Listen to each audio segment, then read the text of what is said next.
Bacaan dari Kisah Para Rasul. Rasul-rasul dan saudara-saudara di Yudea mendengar bahwa bangsa-bangsa lain juga menerima firman Allah. Ketika Petrus tiba di Yerusalem, orang-orang dari golongan bersunat berselisih pendapat dengan dia. Kata mereka, "Engkau telah masuk ke rumah orang-orang yang tidak bersunat dan makan bersama-sama dengan mereka." Tetapi Petrus menjelaskan segala sesuatu berturut-turut, katanya,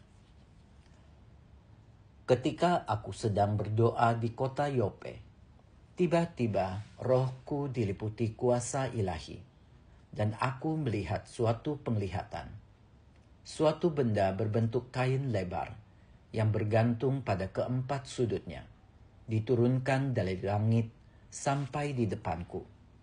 Aku menatapnya, dan di dalamnya aku lihat segala jenis binatang berkaki 4, binatang liar, binatang melata, dan burung-burung.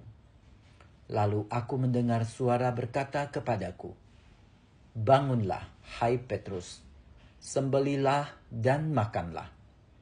Tetapi aku berkata, 'Tidak Tuhan, tidak. Belum pernah sesuatu yang haram dan tidak tahir masuk ke dalam mulutku.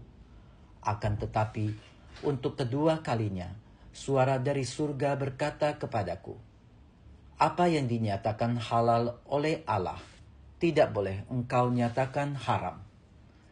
Hal itu terjadi sampai 3 kali. Lalu semuanya ditarik kembali ke langit. Dan saat itu juga 3 orang berdiri di depan rumah di mana kami menumpang. Mereka diutus kepadaku dari Kaisarea. Lalu kata Roh kepadaku, 'Pergilah bersama mereka dengan tidak bimbang.' Dan 6 saudara itu menyertai aku.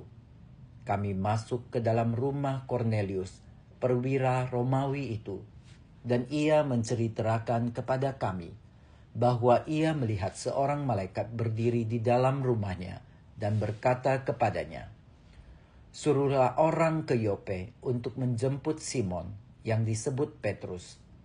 Ia akan menyampaikan suatu berita kepada kamu yang akan mendatangkan keselamatan bagimu dan bagi seluruh isi rumahmu.' Dan ketika aku mulai berbicara, turunlah Roh Kudus ke atas mereka, sama seperti dahulu ke atas kita. Maka teringatlah aku akan perkataan Tuhan. Yohanes membaptis dengan air, tetapi kamu akan dibaptis dengan Roh Kudus. Jadi, jika Allah memberikan karunia-Nya kepada mereka sama seperti kepada kita, pada waktu kita mulai percaya kepada Yesus Kristus, bagaimanakah mungkin aku mencegah Dia?" Ketika mereka mendengar hal itu, mereka menjadi tenang, lalu memuliakan Allah, katanya, "Jadi kepada bangsa-bangsa lain pun, Allah mengaruniakan pertobatan yang memimpin kepada hidup." Demikianlah sabda Tuhan. Syukur kepada Allah.